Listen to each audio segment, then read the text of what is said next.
is Karina, and today I'm going to be talking about my intersectional identity. So, the first item I chose to put in my box is this Christmas Eve magnet, and I chose this item because it represents my religious identity. Growing up, I grew up in a Christian household, so interacting in my community, neighborhood with my peers, it was safe to assume that no one was going to judge me or ridicule me or feel threatened based on my religion. And perhaps if I believed in a different God, I wouldn't have had that same experience growing up. So I think that's important to think about in terms of my religious identity. And then the second item I chose was this lovely jar of sauerkraut. This is supposed to represent my German culture, my German heritage. I am mostly German. I'm obviously very white, so growing up, no one really made me feel threatened, or no one really discriminated against me based on my race. And that is extremely important to recognize as a white person, that privilege that comes with being a German white female. And then the third item I chose for my box is this lovely picture of me and my significant other. This is supposed to represent my sexual orientation, and as someone in a heterosexual relationship, it's safe to assume that walking down the street, being affectionate with my significant other, no one is going to feel threatened or offended by my relationship. And perhaps if I was in a same-sex relationship, people might feel differently. I believe these various identities that make me who I am kind of intersect in a way to represent how privileged my life has been thus far. Growing up was pretty easy. No one really judged me based on my religion or my ethnicity, how I behaved, my customs, my family's values and customs. And then when I grew up and chose to be in a relationship, I also didn't feel judged then. That's not to say that I didn't struggle at all, and I'll get into that when I go into my box, like the outside of my box a little later. But overall, I think at least these three identities kind of intersect to represent how much privilege I had growing up.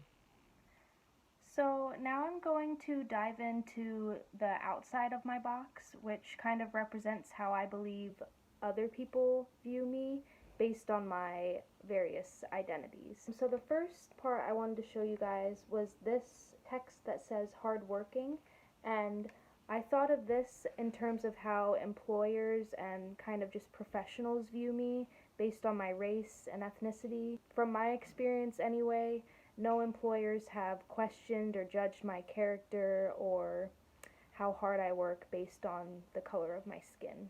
And then I put this money bag with the words rich over it, just because some people might think based on my race and ethnicity that my family is super rich.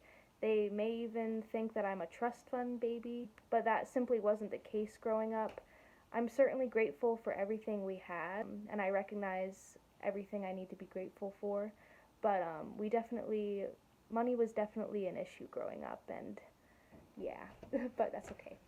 And then the next part I wanted to show you guys was kind of how other people view my relationship with my significant other, and I put two little birds with love birds on it, and that just kind of represents people's view of heterosexual couples. They're not going to question the character or anything like that. In a heterosexual relationship, you might hear phrases like, "Oh, what a lovely couple."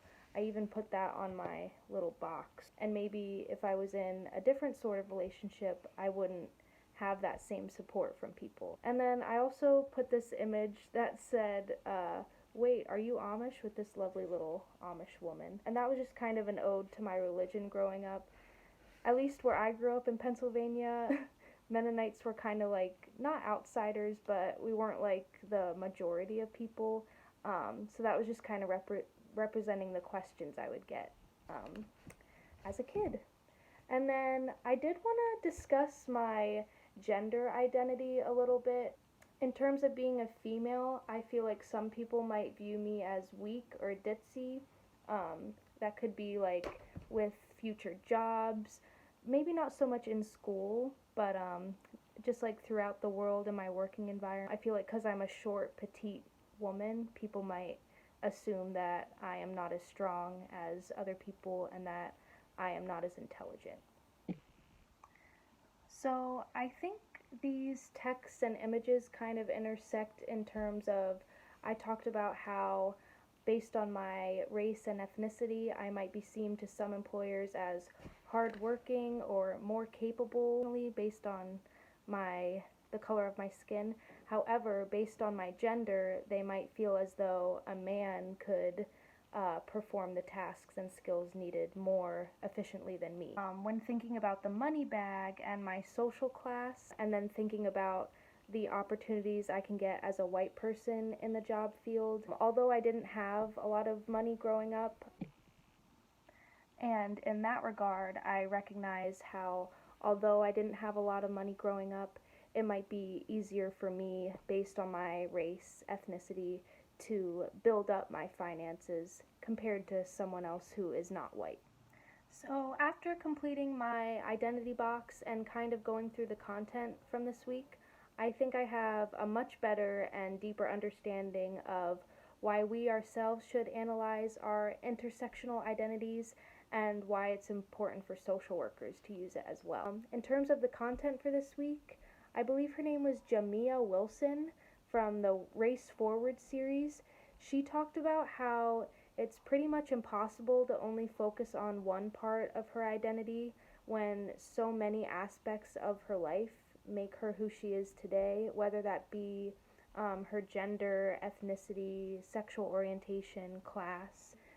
This helped me realize that intersectionality is pretty much essential for providing a space for people to analyze their full selves and not just assume that everyone has one single story that represents their struggles with discrimination and racism.